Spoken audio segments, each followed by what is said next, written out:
There are games you play to kill time, to chase a high score, to feel a quick rush of adrenaline before moving on to the next distraction. And then, there are worlds you inhabit. Experiences that seep into your bones, that refuse to let you go long after the screen has faded to black. We throw the word masterpiece around too easily in gaming. We attach it to anything with good graphics or a decent gameplay loop.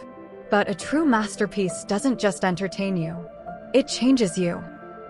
It raises the bar so high that everything you play afterward feels just a little bit smaller. Red Dead Redemption 2 is an elegy. It is a 1,200-page American novel disguised as an action-adventure game. It is the story of the dying breath of the Wild West, told through the tired eyes of an outlaw who knows his time is up. If you have never played it, I envy you the journey you are about to take. If you have, pull up a chair by the fire. Let's remember why this is the greatest story gaming has ever told. The world. The first thing that hits you is the audacity of its scale. Not just the size of the map, but the density of its existence. Rockstar Games didn't just build a sandbox, they simulated an ecosystem. Most open worlds feel like stage sets waiting for the player to arrive so the play can begin. In RDR 2, the world doesn't care about you. Predators hunt prey whether you are watching or not. NPCs have routines, jobs, and lives that don't revolve around giving you a quest. If you stand still in the wilderness long enough, you cease to be the protagonist and just become another part of the food chain. It's in the staggering details. The way mud accumulates on your clothes based on how long you've been trudging through it. The way your horse's muscles twitch when a thunderstorm rolls in. The way snow deforms realistically under your boots. This relentless pursuit of realism isn't just tech flexing. It's designed to ground you, to force you to exist in this space. It demands patience, and in return, it gives you immersion unparalleled in the medium. Arthur Morgan. But a beautiful world is empty without a soul. And the soul of Red Dead Redemption 2 is Arthur Morgan. When we first meet Arthur, he seems like the quintessential brute, the muscle for the Van der Linde gang.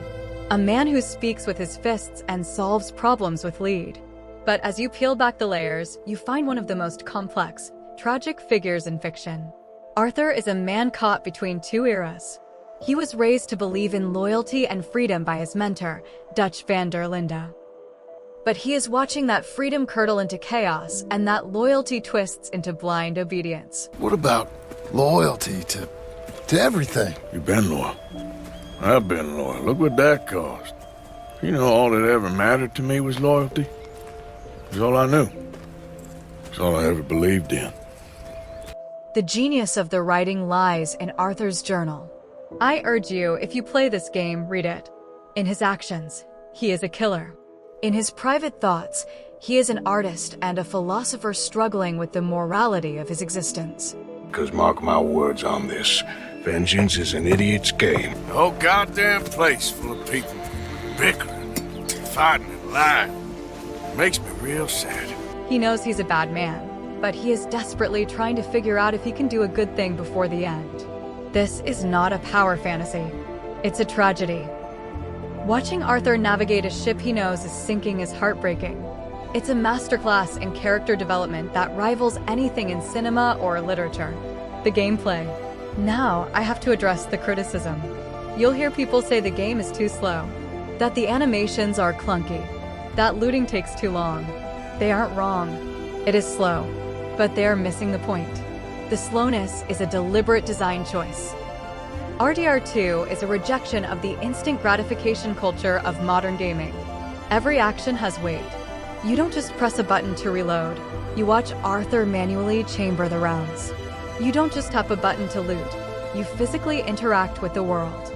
This weight is most apparent in your relationship with your horse. It's not just a vehicle you summon out of thin air.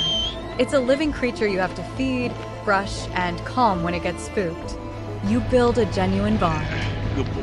And when you are in a massive firefight and your horse goes down, you feel a pang of real panic that you never feel for a car in GTA.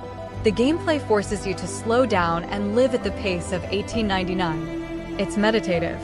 It allows the melancholy of the story to breathe. Conclusion.